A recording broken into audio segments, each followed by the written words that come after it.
Hey guys, and welcome back to another episode of this Canopy fit out series, where today we're installing a very comprehensive 12-volt setup to keep us powered off-grid for a very long time. This is actually episode 4 of this Canopy fit out series, so if you haven't seen the other episodes, I'll link them all in the description down below. And I've also put together a playlist so you can sit back and watch this whole Canopy fit out unfold from start to finish. My vision behind this new Canopy fit out is to essentially build something that Bianca and I can travel around Australia next year and be entirely self-contained. So with that in mind, I really wanted to level up this 12-volt setup from what I had in my previous Canopy, and I went and had a chat to my friends at iTech World, and they've hooked us up with some truly amazing gear that I'm very excited about. We've got the biggest lithium battery I've ever seen. We've got a 2000 watt inverter with remote control to supply us with 240 volt power throughout the Canopy, and we've got a 12-volt control hub with a built-in fuse box, a bunch of switches, a bunch of outlets, and more importantly, a built-in 40 amp DC-DC charger to keep this battery topped up while we're driving along. iTech World has also hooked us up with a bit of a discount code, so you guys can save 5% off everything they sell by using the code EXPLOREBOUND at checkout. I've also bought a couple of circuit breakers to keep everything nice and protected. I've got my old battery monitor to keep an eye on my battery levels. I bought some lighting to go like above the kitchen area. I've got a bunch of 12 volt and 240 volt outlets to go in, and of course a whole lot of wiring as well. Now we will run through everything in a lot more detail as we come to each stage of this 12 volt fit out, but for now, let's get stuck into the build. Now the first step to any 12 volt system is to get power into your Canopy to run to your DC-DC charger, and then of course to your battery. Now I'm quite fortunate to be able to skip that step with my particular Canopy, because MRT has pre-wired this with a nice power inlet panel up on the headboard here, and they've even fitted it with an Anderson connection in the bottom there that I can literally just plug a cable in, run it to my 12 volt hub, and away we go. And they've used nice thick wiring as well. It's the same as this. This is 6 BNS cable, extremely thick and more than up to the task of running that 40 amp DC-DC charger. So the first step for me is going to be to make some custom carpeted headboards to live up here on the headboard area of the Canopy that I can screw all my accessories to. And to do that, I'm actually going to want to space them out a little bit from this Canopy frame, just to definitely clear this power inlet panel and give me plenty of room for all my wiring to live behind. To do that, I've bought some 42 by 19 mil pine lengths. I'm going to cut these into 2 strips and run them horizontally along the headboard section like this. I'll just riv nut them into the frame of the Canopy, and that'll give me 2 nice horizontal lengths to then screw those carpeted headboards to.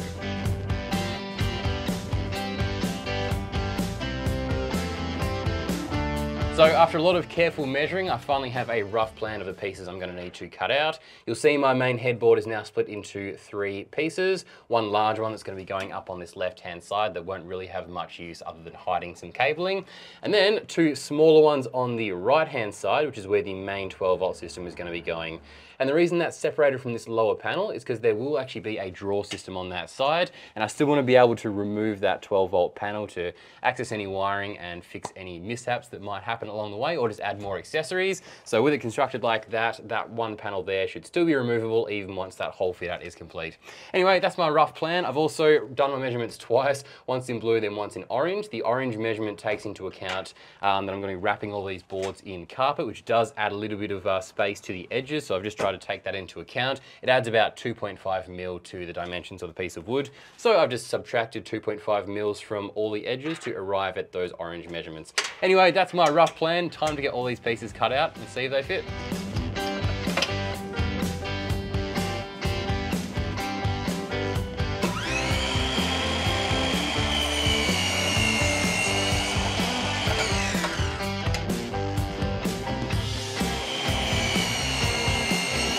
So to attach my horizontal beams up on the headboard of the Canopy like this, I'm going to be using riv nuts, which is something I'm relatively new to using, but they work really well. So I bought these ones here, some King Chrome M6 riv nuts. Out of the packet they look like this, and they're so easy to use.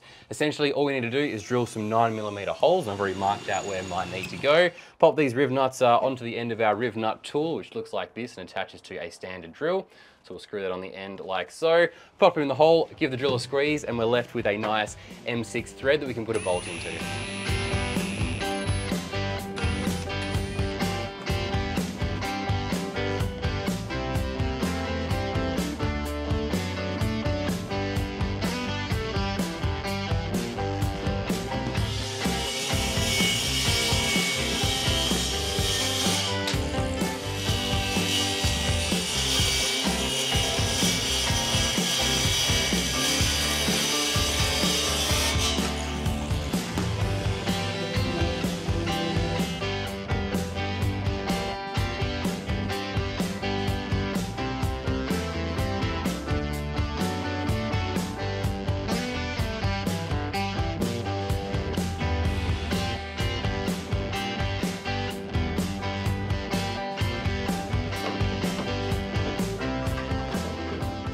Yes, there we go. My 3 headboard panels have now been cut out. They're all fitting in there quite nicely too. Obviously there's a little bit of room to play with, and that's because once I wrap them in carpet, the fit is going to be a little bit tighter. And you might also be looking in the center here and noticing a bit of a gap. No, I didn't stuff my measurements up. The logic behind that particular gap is I'm going to be running all my wiring through that area there to access the inverter, the control hub, and everything else behind these panels. You're never going to see that gap once it's all finished because the fridge is going to be on the other side there. On this side, once the drawer unit has been built, there's going to be a big false wall that covers that whole area. That's purely just for convenience. So the next step for me now is going to be to pull these panels back out again and wrap them with carpet.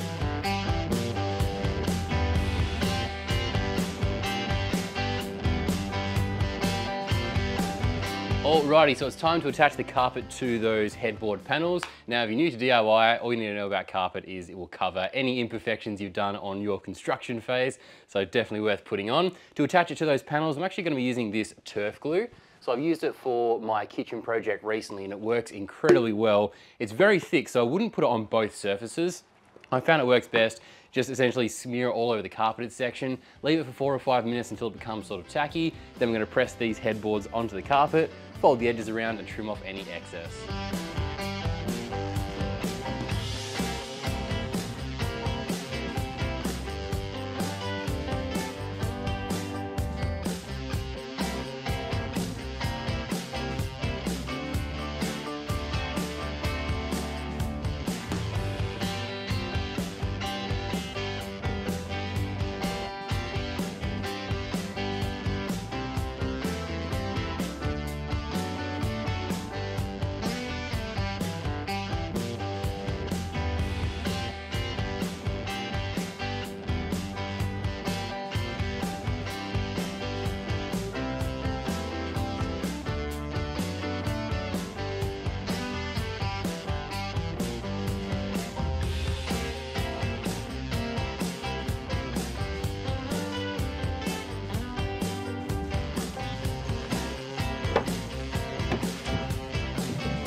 Well, it's moments like these that make me really grateful that I measured everything about 10 times because I've just sat these headboards in place and they are fitting absolutely perfectly.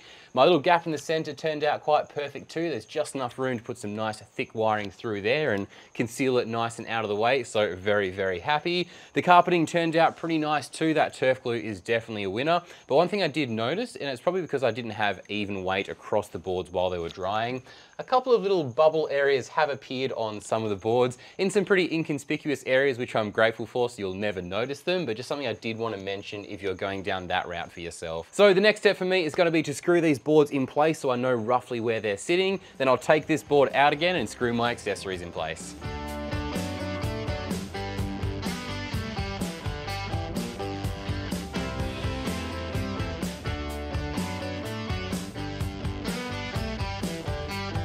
Alrighty, we're on to the fun bit of this 12-volt setup, which is deciding where these accessories are going to go on this headboard just here. And the first piece of the puzzle is this 12-volt control hub from iTech World. This thing is going to make life so much easier because essentially all the complicated stuff is pre-wired and ready to go. So all we have to do is run our feed from the alternator in through that little power inlet panel on the headboard, plug it into this alternator input section on the right-hand side of this control hub. This is actually a 3-pin Anderson connection, so if you do have a vehicle with a smart alternator, you can run your ignition feed in through that 3rd pin there. Now, my D-Max does have a smart alternator, but I'm planning on upgrading this pretty soon. So for this install, I'm not worrying about the ignition feed.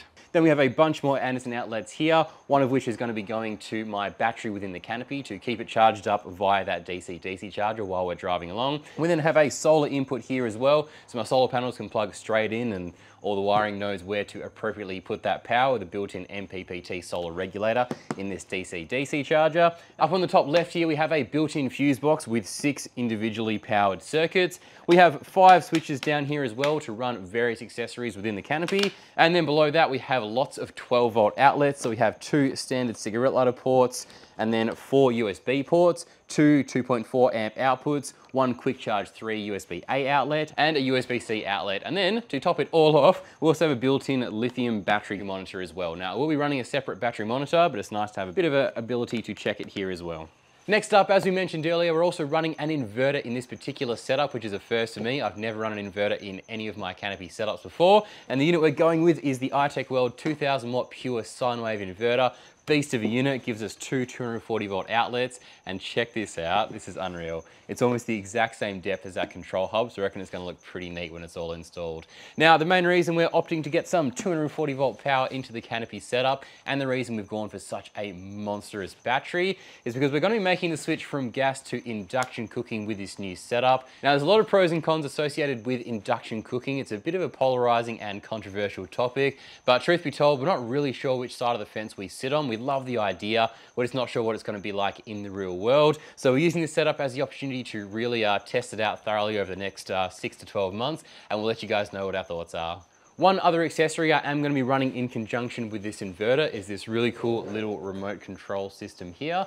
And this allows me to turn the inverter on and off from somewhere else within the Canopy. So obviously this is going to be mounted up on that right-hand headboard, and I don't want to have to continually go around to that side to turn the inverter on and off when I want to start cooking with the induction cooker over on the opposite side of the Canopy. So with this, I'm going to wire that near the kitchen section. Whenever we're ready to cook, flick that switch on, my power points are going to flash up, and we'll be good to go. Also getting mounted to this 12 volt headboard is going to be these two resettable circuit breakers. So I bought these from Off-Road Living here in WA. I've got one 250 amp monster to protect that 2000 watt inverter. And I've also got a slightly smaller 60 amp circuit breaker to protect the 40 amp DC-DC charger while it charges the battery. Now these work a lot like fuses, except for when a fuse blows, obviously you have to replace it. When these detect a fault, all they're going to do is trip like so. They're going to disconnect power from that particular circuit. Once you fix the issue, you just need to go in, push that back up again, and your circuit is back to how it was before, and you haven't needed to replace any parts. That's something I actually do want to mention. If you are going to be doing your own 12 volt DIY, just make sure you're using the appropriate fuses or circuit breakers to protect all your wiring, because all it would take is you to do one thing wrong and your whole car could go up in flames. So do your research, make sure you're buying the appropriate bits for the accessories you're wanting to run. I did my research to make sure I was buying the correct circuit breakers to protect these accessories, and I'll continue to do so for running things like the fridges and my rear accessories. It's just something that it might take a bit of time to work out what you need, but it could literally save your car. And the last thing to be mounted to this 12 volt headboard is going to be my good old Victron Bluetooth Smart Shunt battery monitor. This is actually the only thing that's coming from my previous Canopy setup across to the new build, so that's quite exciting. My good old battery monitor, it worked fantastically in that last setup, so very keen to get it into the new setup as well.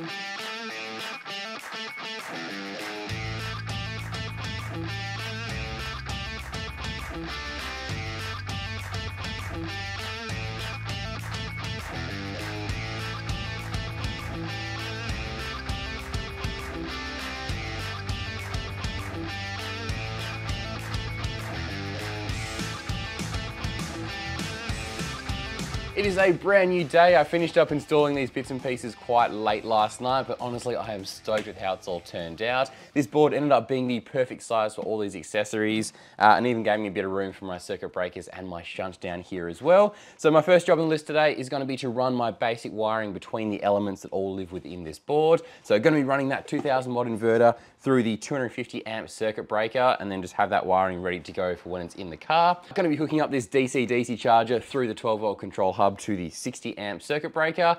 Everything is going to be running through this Victron Smart Shunt down the bottom here as well, so I can monitor how much charge is going in and out of the battery, which will be fantastic. Now, when you're doing wiring for stuff like this, it's really important to make sure you're using the appropriate wiring. So for my 2000 watt inverter just here, I'm actually going to be running 0 BNS cable, which is the thickest cable I've ever worked with. It's probably a bit overboard, but it's definitely, it's better to go overboard with stuff like this. And also you notice I haven't bought too much of it either. That's to keep the run really, really short to avoid as much voltage drop as possible. So essentially from the inverter here, the wiring is going to be running to the circuit breaker and to the shunt. From there, it's going to be going directly to the battery, which will essentially be sitting right here in the Canopy setup, so everything is nice and close. For the 40 amp DC-DC charger, I'm going to be running 6 BNS cable, which is also pretty thick. For the rest of the setup, just going to be running some pretty basic automotive wiring, nothing fancy here, and that's just to run the LED strip lighting inside the Canopy and some basic 12 volt outlets. Anyway, that's the rough plan. Let's get started on this wiring.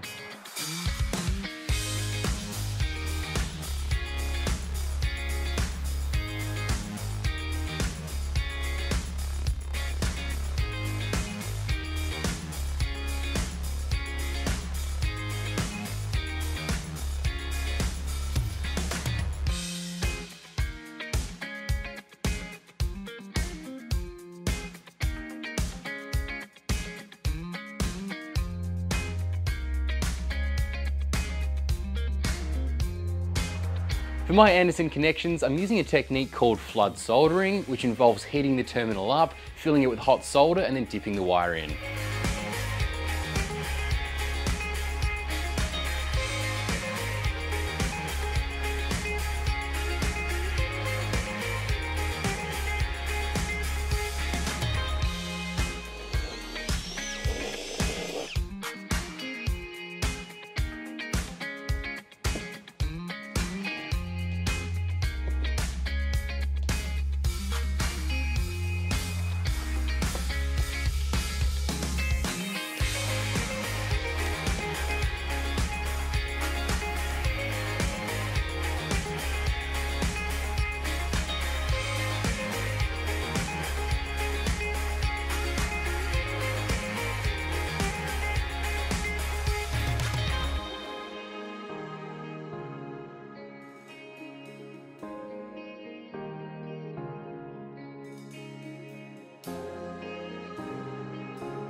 Oh, well, that was a very long day of wiring, but happy to the point we've gotten to now. The headboard is now fully installed and all that wiring in this section here is complete. I've got no real way of testing to see if I've done it all correctly until we pretty much finish the 12-volt system, plug everything in and see if it all works, but fingers crossed it all goes to plan. Now, this section down here with my circuit breakers and my smart shunt probably isn't quite as neat as I was hoping it was going to be, but just with a gauge of that wiring and how much is happening in a very small amount of space, that was as neat as I could get it, and it is going to be pretty much out of sight, out of mind anyway, so I'm kind of okay with that. Now, the only problem I did run into when I was installing this 12-volt hub up here and all the wiring that kind of goes behind is I didn't take into account the support rails that run behind the headboards, and in two separate places I drilled holes for my wires to go through, which would have just essentially hit into that support panel behind, so I had to drill new holes in my headboard to route those wires a different direction. And on the front here I have covered up one of my mishap holes with a trusty Explore bound Velcro patch, so their uses are pretty much limitless.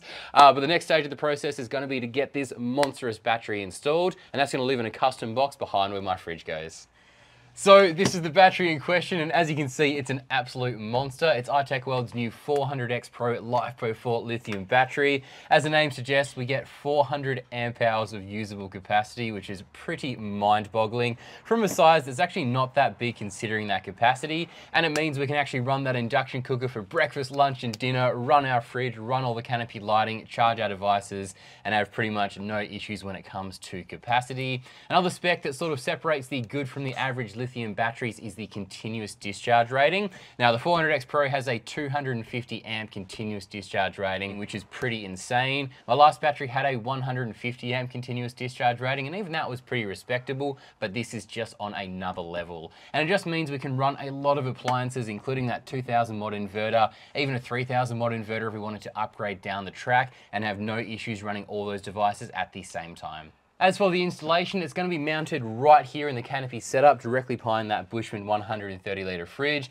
It just so happens that it's almost the exact same width as the fridge, and it comes back to almost the exact same point as that slide-out kitchen build, so that just worked out perfectly. To secure it to the Canopy floor, I'm just going to be making a very basic connected aluminium frame, and that's going to wrap around the base of the battery just down there, and then I'll run some straps over the top to clamp it down in place. I'll also be lining the bottom of that platform with some anti-vibration matting to keep the battery protected over corrugations.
Day 3 and my battery is now fully installed and all my wiring is done. So all I have to do is push up this circuit breaker here and the whole system comes to life, which is just fantastic. All that wiring worked out just as I planned, which was a bit of a relief because I couldn't actually test any of that wiring until this moment when the battery is fully installed with everything just the way it should. So very happy with how that's all gone. My inverter is working too. I can turn that on, a bit of a beep, and that's now firing up too. So very happy. The 12-volt panel turned out to be a little bit heavier than I was expecting, so I also added some strong brackets to support it from the roof. So on the list for today is going to be to install some outlets to actually use all that power, and you'll notice behind me I've already built up a bit of a custom headboard in this section here. That's where all our power outlets are going to live. So I've been on eBay and I've bought this very simple 12-volt panel here with a cigarette lighter socket and a couple of USBs there as well. Then to get 240 volt power, I've bought one of these simple little power boards with 4 240 volt outlets and a bunch of USBs in the center there, which are controlled by a power switch there. And that just plugs into our inverter with a standard power cable. So I have run an extension cable from the inverter to the rear section here where I'm gonna be plugging that into. And to get a bit of light above this main kitchen area, I've bought a simple rigid LED strip light. It goes white and red, the same styles that I had in the previous Canopy setup from Allspark or Off-Road Living here in WA. So with everything I need to finish this setup, it's time to get to work.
So my power outlet panel is finished and I'm pretty happy with how it looks. On the bottom right here in the most accessible position I have my USB outlets because they're probably what I'll need to access the most often to charge my camera gear, phones and the like. Moving up, we've got the remote control for that inverter to toggle on and off our 240 volt power, and then a bit further in we have our 4 240 volt outlets and a bunch more USB ports as well that are run off the inverter. So not the most efficient way to get USB power, but if I have maxed these out I can just toggle those on and get an extra 6 USB points. Now you might have noticed in other people's Canopy setups they actually run standard GPO outlets like you'd find in your house at home. The only issue with those is you do have to be a qualified electrician to wire those in because you are manipulating 240 volt wiring, and if you do that wrong the consequences can be pretty catastrophic. So I just found this simple power board online which I reckon looks pretty neat. I wanted something black to tie in with the Canopy colors and honestly I am pretty stoked with that. And that just plugs into a standard power point, so that's going to be running straight back to the inverter. Taking a look at the back of the panel, the wiring is really straightforward.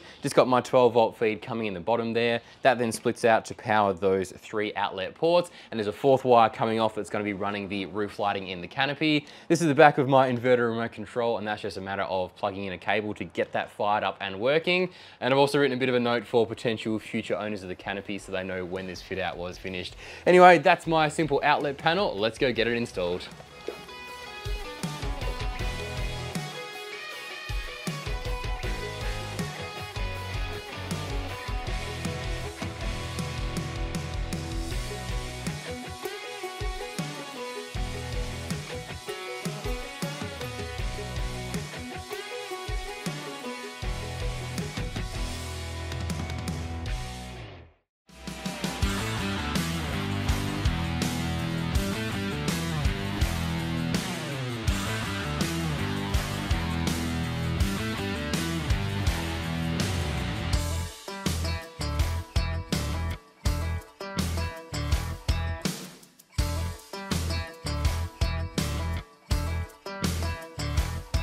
So a bit of time has passed since I finished installing this 12-volt system, about a week or two, because I wanted to live with this whole 12-volt setup in the real world and use it on at least one camping trip before finishing up this video.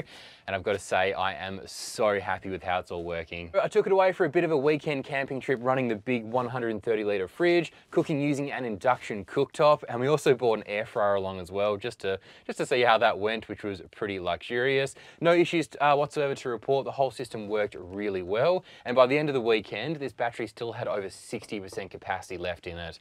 And I reckon that's pretty impressive because we were trying to use as much power as we possibly could, and we didn't put any charge into it whatsoever over the weekend, not with solar or with the engine. So I reckon this whole system is going to work really well for what me and Bianca are planning to use it for over the next couple of years.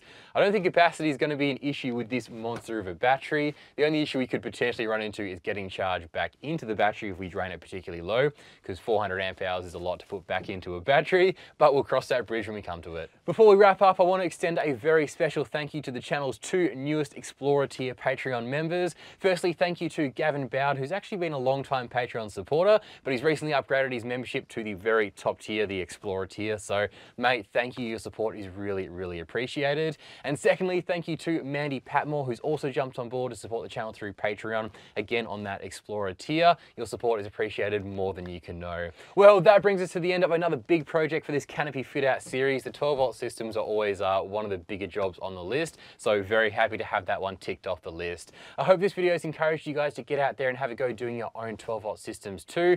It can seem a bit daunting looking at it from the end product, but honestly, if you break stuff down just to bite-sized chunks, it becomes a lot easier. Also, I know some of the gear we used in this setup is kind of next level stuff that I couldn't have dreamed of having a couple of years ago, but no matter what you're installing, the procedure should be pretty similar.